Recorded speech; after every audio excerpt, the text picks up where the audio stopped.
unbelievable, amazing speaker who's also friends with like Alice as well, who's going to be joining us, is a good friend of mine called PIERO TURK, and I cannot believe we've got him to speak for us live. He's amazing. PIERO, hello, sir.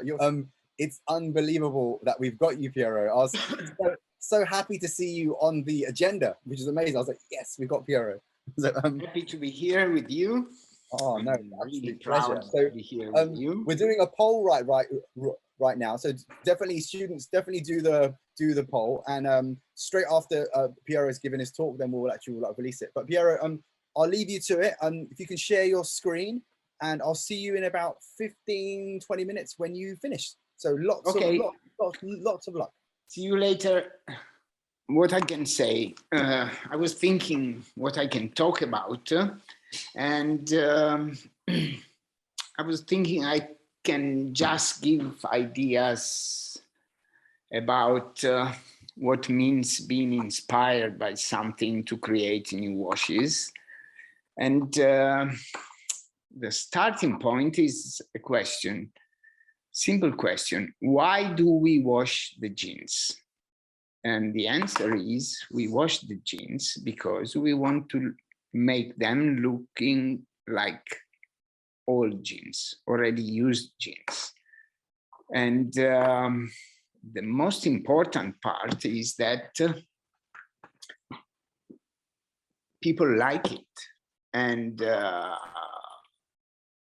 we all know that the most sustainable jean is the unwashed one, but people doesn't want to wear unwashed jeans. I think they are right, because sometimes they are too stiff.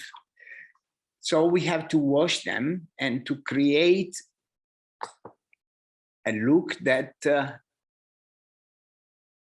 it's like an used pair of jeans. People doesn't want to wait too much to have a really nice effect. So anyway, the presentation was about giving examples what it means to give a used look. But what I want to say is that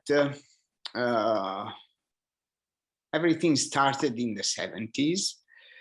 In the 70s, people started, okay, I can see this. Oh, I can work on that now.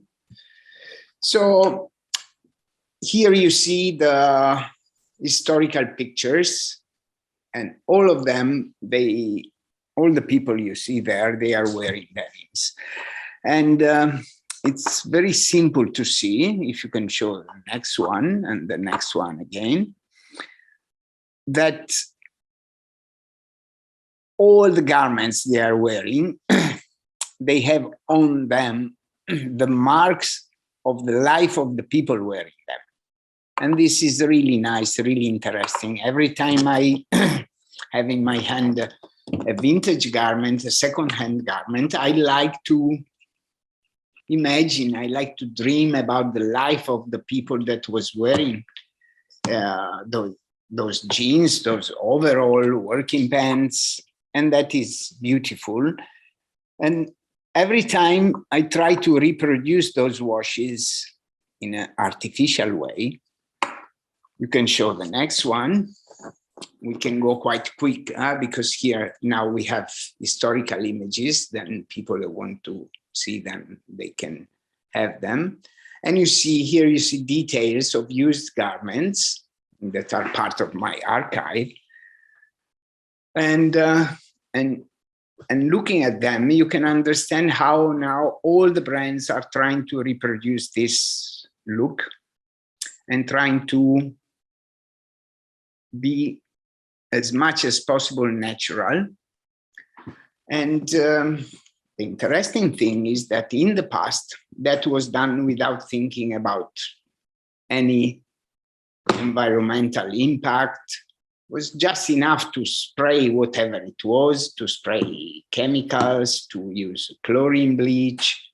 And now you can do all those washes with in an ecological way. As Alice said before, you can use new technologies.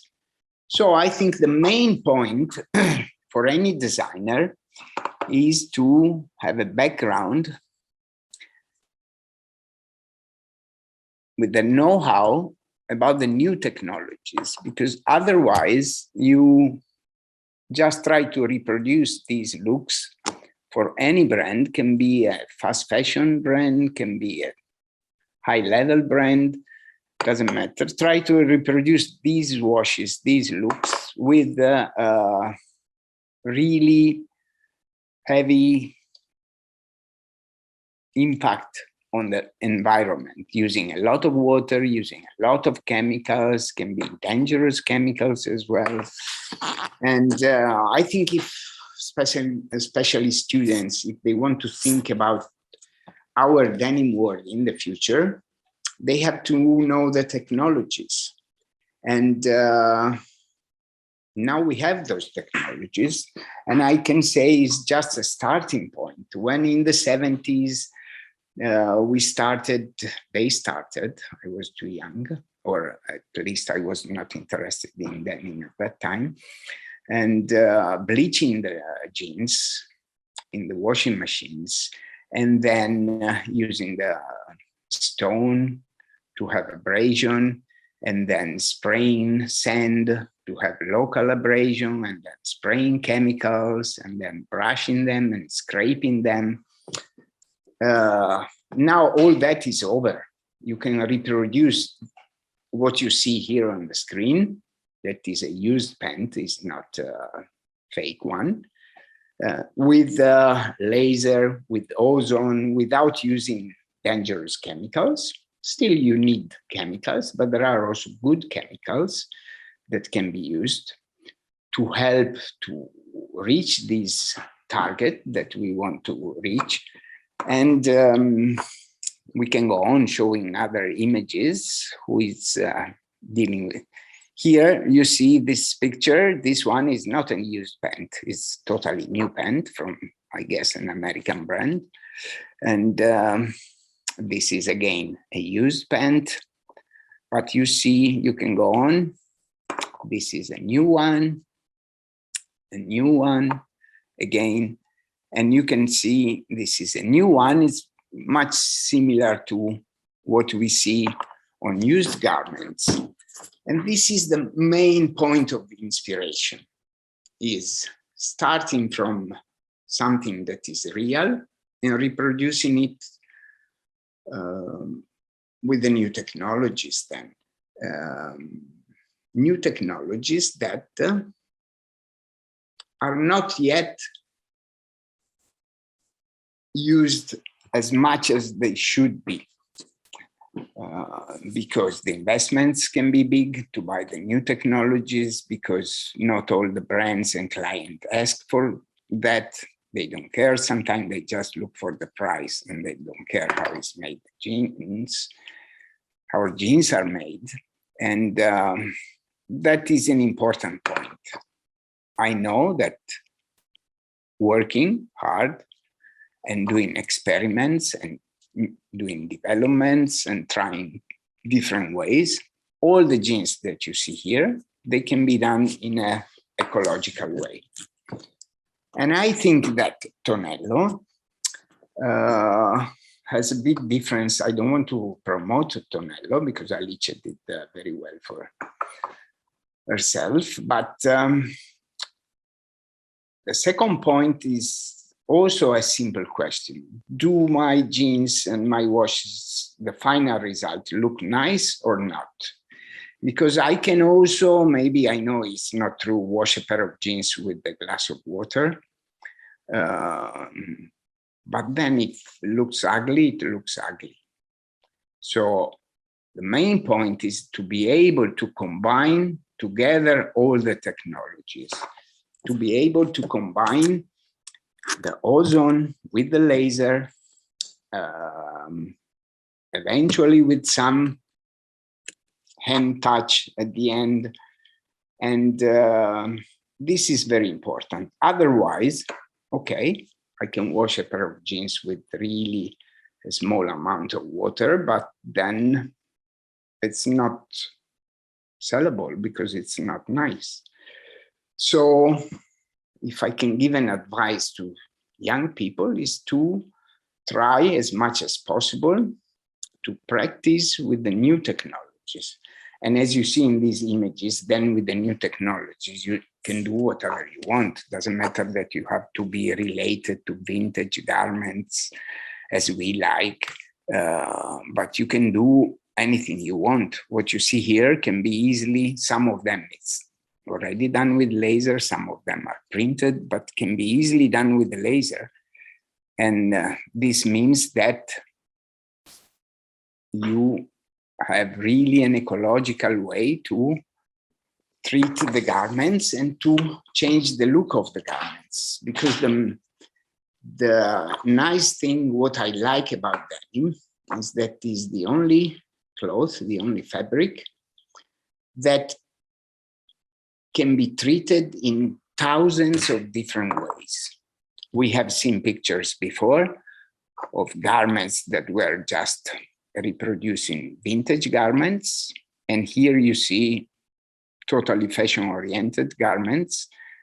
And you can do all of the things you have seen, mostly just with the same denim.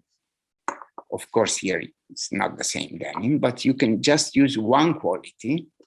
And if you can be able to use seriously and deeply the new technologies, you can have any look you want. So you can be the designer of top brands, luxury brands, or you can be a designer of a big retailer. And if you know how to use the new technologies, you can apply them in any way you want. So this is the most important part that I see today for the future. I don't think we need to tell around bullshit. I mean, I hear a lot. I don't like to use the normal words that you hear around and greenwash and saving water, all of that, because sometimes it's not true. And the sustainable approach has so many different sides that is difficult to say, this is the most sustainable denim, this is the most sustainable wash, because then it's not true. Can be the most sustainable denim because it has 100% recycled cotton, but then has polyester inside, so then you have the microplastic.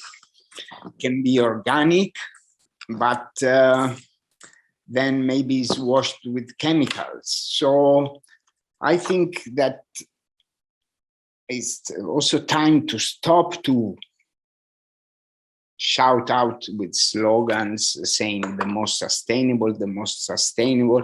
How many most sustainable denim mills in the world we have? How many most sustainable washes we have in the world? And I think it's just a time to act and to, but you must have the know-how to work with the new technologies. Otherwise, any brand depend too much by the vendors. And then, the trick is, okay, I would like to have any wash in a more sustainable way. And the answer is yes, you can, but then it's more expensive. It's true that it's more expensive, but then, so then the answer back is, okay, no, let's go in the normal way because I cannot afford that additional cost. Or the answer is, I don't care, you have to do that with the same price. That is also unfair, so it's also unsustainable. And I think that we all must go just in one direction. That is a direction that is more responsible and it's more ethical. And as I always say, whatever is related to washes or related to denims, ethical means has to be ethical not just for the planet, but also for the people, for the workers that produce those jeans, And so I can be sustainable because I don't use dangerous chemicals as a brand, I mean, or as a buyer. But then I don't care about the living wage of the workers that make my jeans. So that is also very important to look at. So I don't have so many other things to say. I'm just apologizing and being sorry because I couldn't play with my screen, but finally people could see some of the images. And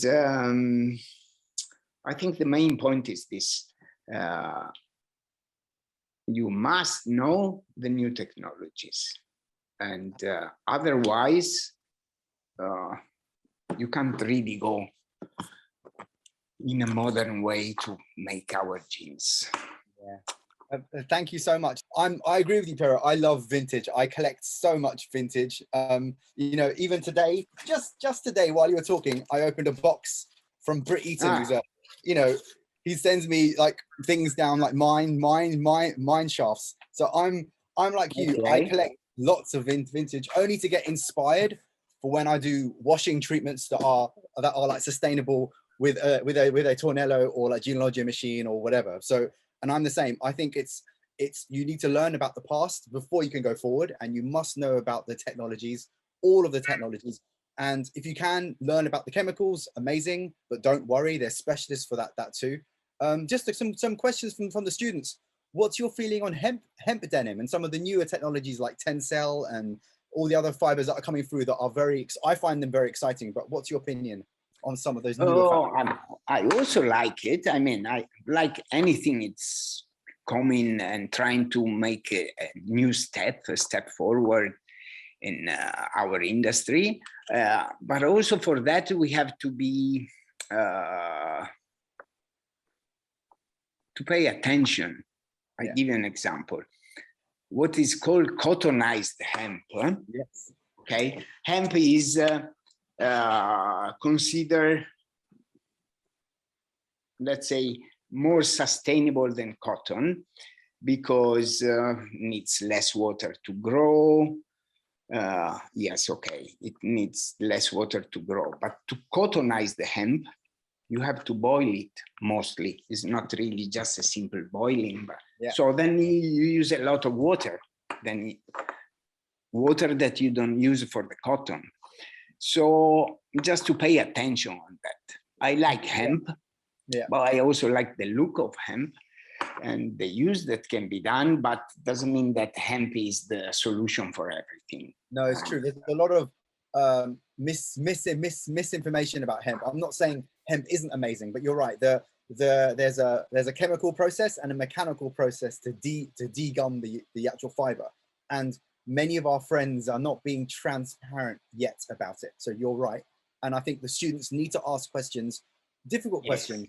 You know, but there are, of course, there is water savings with hemp, and also a cottonized hemp. It uses cotton as well, it's mixed with cotton, so it's very misleading, really. Another question, one last question. Thank you for your experience. Your perception would be upcoming micro trend, or what do you think is the next micro trend in denim? This is from one of our anyway. For me, that's an interesting question. But what do you think is the next big trend? It's a very hard question. I don't know. It's a very hard question, but I can give an answer. I don't know what is the new trend, but I know what is the trend that all of the companies, brands, everybody is moving in that direction. That is to reduce the impact of the production that we do on the planet. That is the main trend. And it will go on and on. And if you see now, in the last 2-3 years, everybody is sustainable or has a more sustainable part in the collection. So the trend is that. About that, I would say that has to be a choice. Doesn't have any meaning that in a normal denim collection from any mill, you have a small part of that is more sustainable. Everything has to be sustainable. It has to be a choice, not just something to sell more or to be more attractive. Yeah, well, we just got our poll through that we did while you were talking. So where do we see, you know, if we where do we see the denim industry in the future? And circular design got 33%, smart technology got 12, new social standards 12. I think that should be higher. Like social standards for the workers is actually very important now, because we're realizing a lot of the workers aren't being treated very well. Zero waste is quite interesting. That's coming up soon. So we've got zero waste specialists tomorrow, like talking.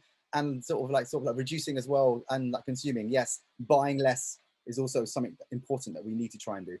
Buying less, or at least buying in a more responsible way. Yeah, So, Piero, it was awesome having you. I think next time we should do an interview with you as well. It might be quite awesome, and then we can have some deeper questions for you as well from the students, like in advance. I will be pleased to do that. We are honored to have you again, and thank you so much for your time. And thank you so much. Thank you. You're amazing as always, and thank you for your time. Thank you.